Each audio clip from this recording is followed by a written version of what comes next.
Unlimited free STD calls. Bowl India, bowl. Good morning Mumbai. आप सबको, इस देश को, इस राष्ट्र को, इस फूल कंट्री को हंसाने के लिए, रिझाने के लिए आपका, हमारा, मेरा, सबका चहीता मनपसंद कार्यक्रम आ रहा है जिसका नाम है हा हा हा हास्य सम्राट। म्हणजे काय तर वाघ मागे लागल्यासारखं बोलायचं आणि एकच अर्थाचे वेगवेगळे शब्द तसेच बोलत राहायचे, म्हणजेच एफएमचे निवेदन नाही। काय ही जरी टीका असली तरी त्यांच्यातले दोष जरा बाजूला काढले ना तर एक गोष्ट नक्की आपल्याला समजून घेता येईल, ती म्हणजे जे माध्यम संपलं असं आपण म्हणत होतो ते पुन्हा एकदा जिवंत झालं। आजचे रेडिओ जॉकीज त्यांनी वेड लावले सगळ्यांना, नाही का? हीच तर गंमत आहे रेडिओ मधली। पाहूया पुढचा परफॉर्मन्स। महाराष्ट्रामध्ये जी आकाशवाणी केंद्र जी आहेत त्या आकाशवाणी केंद्रावर दिवसभर वेगवेगळे कार्यक्रम होत असतात। तसं मी एकदा कामगारांच्या मुलाखती ऐकल्या होत्या। कामगार हा मनुष्य असा असतो की दिवसभर कसं तरी कष्ट करून त्याला पोट भरायचं माहीत असतं, पण आकाशवाणीच्या निवेदकानं प्रश्न विचारल्यानंतर त्या प्रश्नाला उत्तर द्यायची त्याला सवय नसते। त्यामुळं मी एकदा एका 2 कामगारांच्या मुलाखती ऐकल्या होत्या। त्यातला पहिला जो होता ना तो टॉवेल कारखान्यामधला काम करणारा कामगार होता। आकाशवाणीचा माणूस त्याला विचारत होता, तो कामगार त्याला उत्तर देत होता। पहिला जो होता तो टॉवेल कारखान्यामध्ये कामगार होता। आकाशवाणीच्या माणसाने मुलाखत सुरू केली। पहिला प्रश्न विचारला, आपण काय करता? तुम्हाला काय करायचं आहे? नाही, कामाला कुठं जाता? तेच म्हणलं, तुम्हाला काय करत पंचायत? मी कामाला जाऊन तर घरात बसू, तुमच्या का पोटात दुखायला का? हां, नाही, मला असं विचारायचं आहे की आपण काम काय करता?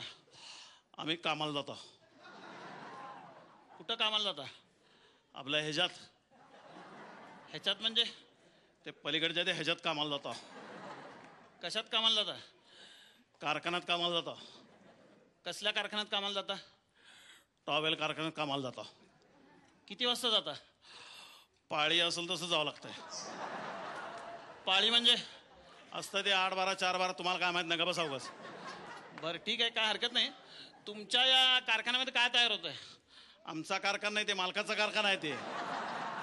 बरं, मालकाच्या कारखान्यामध्ये काय तयार होत आहे? टॉवेल आणि नॅपकिन। ह्याच्यामध्ये काही फरक आहे का? एवढं पण माहित नाही का? आकाशवाणी मी कामाला आहे की चांगलं? तुम्ही सांगा ना। मोठ्या टॉवेलला टॉवेल म्हणतात, लहान टॉवेलला नॅपकिन म्हणतात। बरं ठीक आहे, काय हरकत नाही। तुम्हाला महिन्याला पगार किती मिळतो? महिन्याला पगार? महिन्याला नाही, आठवड्याला पगार असते इथं। बरं, आठवड्याला पगार किती मिळतो? आठवड्याला पगार आमचा मालक सांगू नको म्हणलाय। बरं ठीक आहे, काय हरकत नाही। तुम्ही संध्याकाळी घरी गेल्यानंतर काय करता? काय करता म्हणजे? नाही, कामावरनं घरी गेल्यानंतर तुम्हाला काही छंद वगैरे, चित्रकला, संगीतचा छंद? ते छंद बिंद असताना ते नालायक लोक करतात, आम्ही करत नसतो ते। जे कोण छंद करतात ना त्यांना जाऊन विचारा काय काय छंद करतात ते। उगा मुलाखत घ्यायला म्हणजे काय बी प्रायव्हेट गोष्टी विचारायला लागेल। छंद करताव का? छंद करताव का?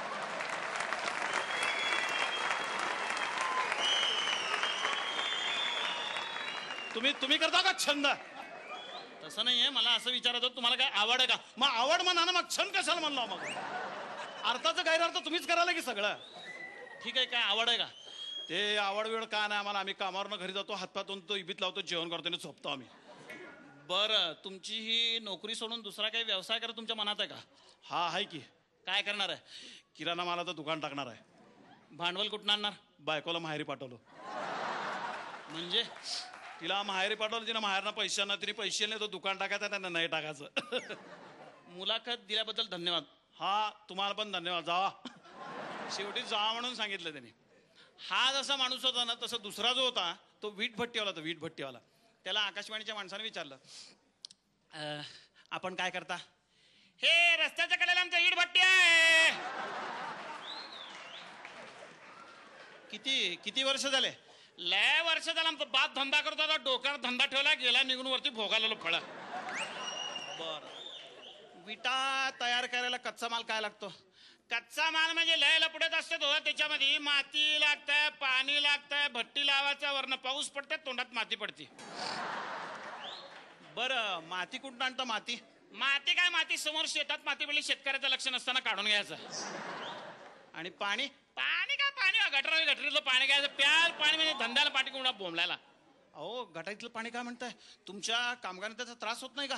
त्यांना काय त्रास असतो? 24 तास पिऊन त्याच्यात पडते, त्यांना काय त्रास नसतो. बरं, तुमच्या व्यवसायामध्ये काही समस्या? लय समस्या आहे हो. 3-3 महिने पगार नाही, सरकारकडे पैसे नाही. तुम्हाला ते विचारलं नाही, तुमच्या व्यवसायामध्ये काय समस्या आहेत? मला वाटलं तुम्ही समस्या म्हणजे शिक्षकाच्या समस्या विचारायला. तुम्ही समस्या म्हणजे शिक्षकाच्या समस्या सांगून टाकलं मी. तसं नाही, तुमच्या व्यवसायातल्या समस्या. आमच्या समस्या म्हणजे आमच्या विटा जरा तुटलेले फुटलेले असले ना, पार्टी जरा किरकिर करते. मग तुम्ही काय करता?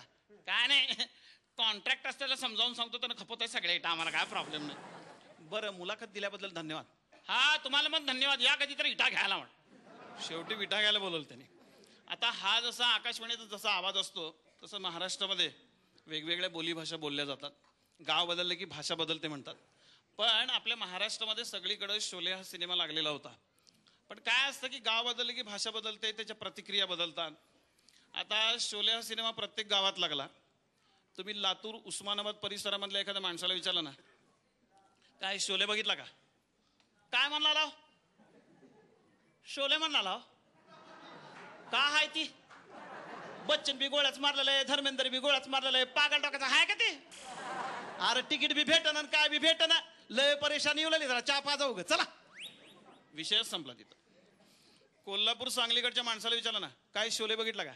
हे बघितलं की ते रँडम धर्मेंद्र आहे का नाही, चांगलं काम करतोय. तो बच्चन आहे, तो बी चांगलं काम करतोय. पण तो संजू कुमार आहे का नाही, त्याची जरा डायलॉगची बेरिंग गेली आहे बघा. का हो, काय झालंय? काय नाही, त्याचा हात बांधल्यात. कुणाचा हात बांधल्यात? संजू कुमारचा हात बांधल्यात. तो अहो बांधलेला आहे, ती तोडलेला आहे. तोडलेलं कुठं? बांधलेलं आहेत म्हणलं तर.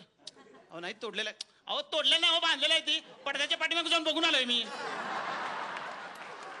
तुम्ही पण आहे का नाही, पडद्याच्या पाठीमागे जाऊन बघा की हो, हात बांधले तो मागणं. ही सोडायला सांगा की हात सोडलं का नाही ढालागला बेरिंग येत आहे बघा. आणि काय नाही, बच्चनची हाईट वाढल्या. मग काय करायचं? काय नाही, डायरेक्टरला सांगा की पडदा तर मोठा कारण बच्चनचं पाय तर कापा म्हणावं जरा. पडद्यात पुरत नाही हो. पक्का पुणेरी, प्रायोगिक रंगभूमीवर काम करणारा अति हुशार मुलगा असेल, त्याला तुम्ही विचारलं शोलेबद्दल काय मत आहे, तर पहिल्यांदा चेहरा गंभीर.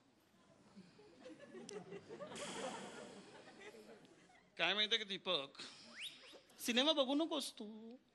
पहिल्या वेळेला गेलास ना, सिनेमा नुसतं ऐक तू. कुणीही शुद्ध बोलत नाहीये. तुझा तो धर्मेंद्र तोंडात बोलतो, बच्चनचे शब्द ऐकू येत नाहीत. एवढे पैसे घेता आणि साधे शब्द स्वच्छ टाकू शकत नाही तुम्ही. हॉरिबल आहे.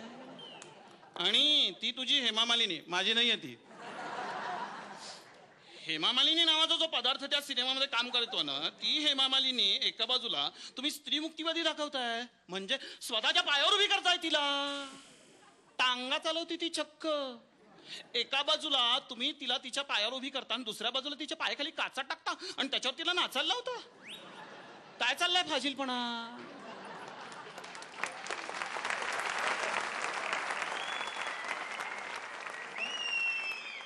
बरं, तुला काही पाणी वगैरे काही हवंय का? नाही, मी सोलापूरहून पिऊन आलोय.